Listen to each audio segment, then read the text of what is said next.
Hey everyone, welcome back to this week's Relationship Tips with Jen. I'm Jen, your licensed and marriage and family therapist, your relationship therapist who is giving you tips every single week.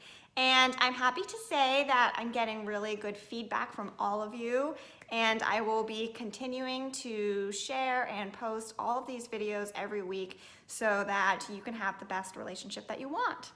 So today's tip is going to be all about growth mindset. And how many of you have heard of this? I'm not quite sure, but this is something that I've been seeing on social media posts and just sort of scrolling through the internet. I've been seeing a lot of articles that are talking about this subject. So we're going to talk about what this is and how you can have or adopt a growth mindset of your own. So first of all, growth mindset is a term that many people believe is the key to a successful life.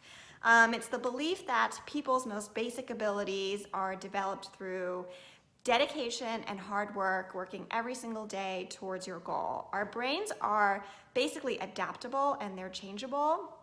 And as long as we constantly force ourselves to make a change, then our brains will follow that process and eventually that change will become a habit. So having this mindset actually creates a resilience that is essential for really, really big accomplishments. For example, let's take a look at Steve Jobs. Everybody knows who Steve Jobs is, I assume, right? He's the creator of Apple, but before he created Apple, he started and failed several computer businesses. And with each failure came a new creation and more determination on his part to work harder every day towards his goal. He worked tirelessly, and eventually he became a world leader in technology. We can also think about somebody like Lebron James. He has been known to embrace growth mindset. He has been noted saying quotes like, you can't be afraid to fail, it's the only way that you succeed, and also things like you're not going to succeed all the time. He's very much an outspoken person about growth mindset.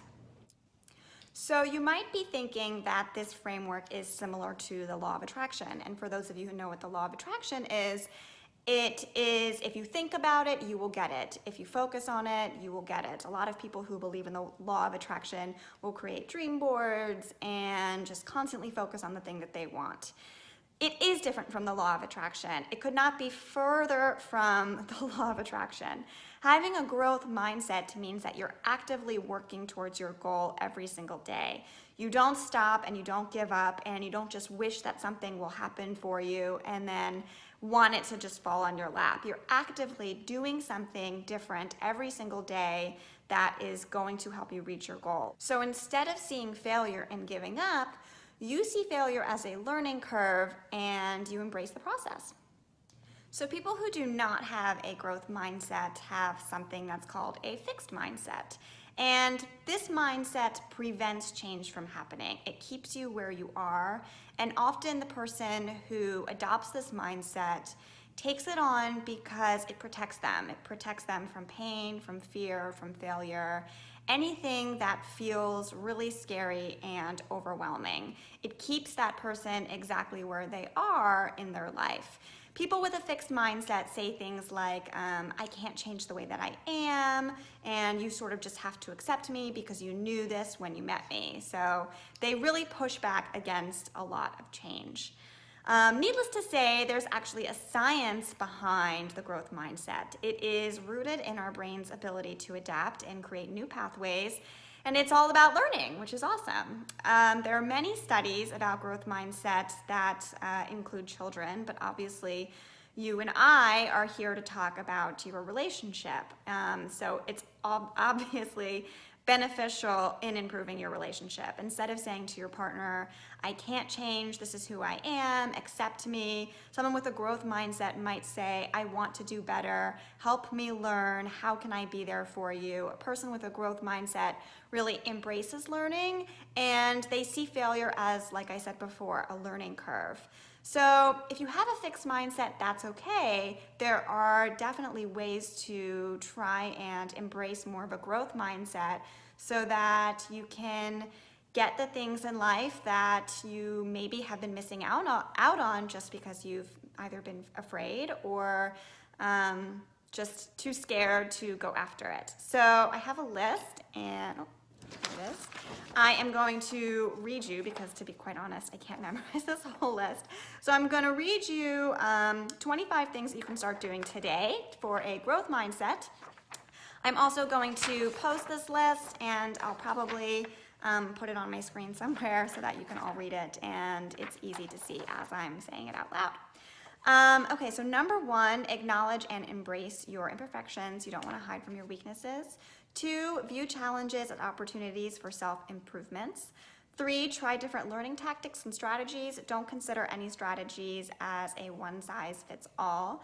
4, keep up on the research on brain plasticity, which is what I'm saying is your growth mindset is basically an adaptation of your brain, and the more that you focus on improving your brain's ability to learn, the more growth mindset will become something that is more natural to you.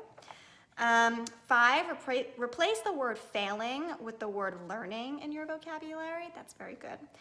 6, stop seeking approval for others and prioritize learning over approval. 7, value the learning process over the end result. 8, cultivate a sense of purpose and keep things in perspective. 9, celebrate your growth with others and celebrate their growth as well. And 10, emphasize learning well over learning quickly, and I love that one too. So I'm actually not going to go over all 25 because I don't think that you want to hear me read off of a list, but I will post them and have them sort of run across this video. So that's it for today. Thank you so much for showing up to another episode of Relationship Tips with Jen. I am, again, going to be posting these every single week, so please share them with all your friends and family so that they too can have the best relationship. And if you have any questions, feel free to ask. Otherwise, I will see you next week. Bye.